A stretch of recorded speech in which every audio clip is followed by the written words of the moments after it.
Since taking office last year, Anthony Albanese has shown that he actually has what it takes to be a good Prime Minister.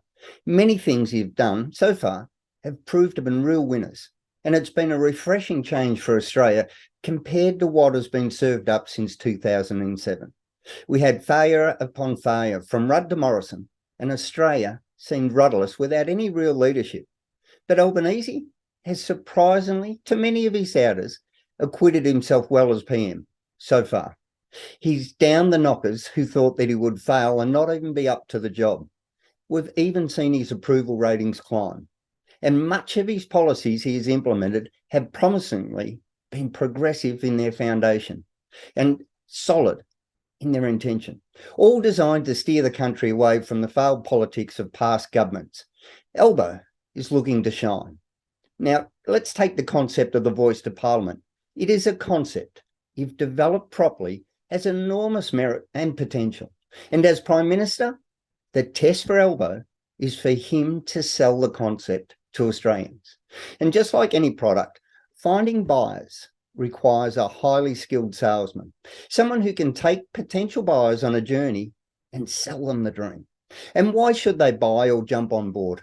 And if Albo's test as a Prime Minister hinged on his ability to sell Australians the idea of the voice to Parliament, then this week, the gloss of his successes were tarnished. In an interview on Sydney's News Radio 2GB, he actually failed to demonstrate not only how the voice would work, but what happened if a referendum on the voice was defeated. According to the government's key advisor, it could still be legislated.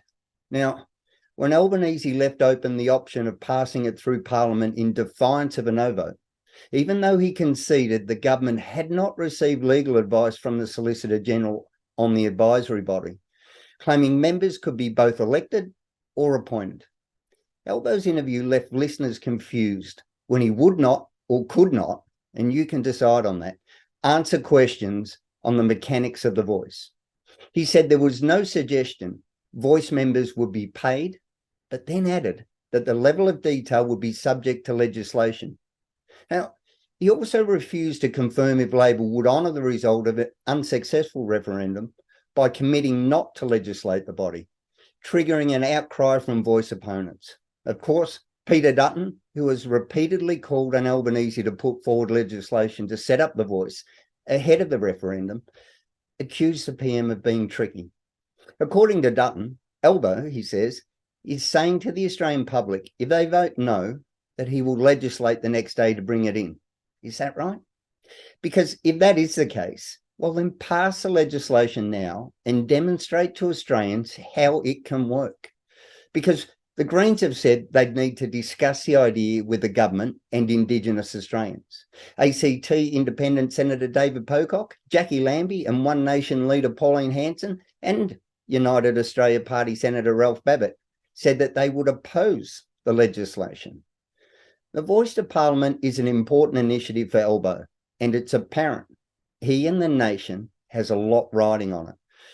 But Albo needs to be a better salesman if he is to get Australians to buy into the voice and to be part of what he sees as a historical journey for Australia.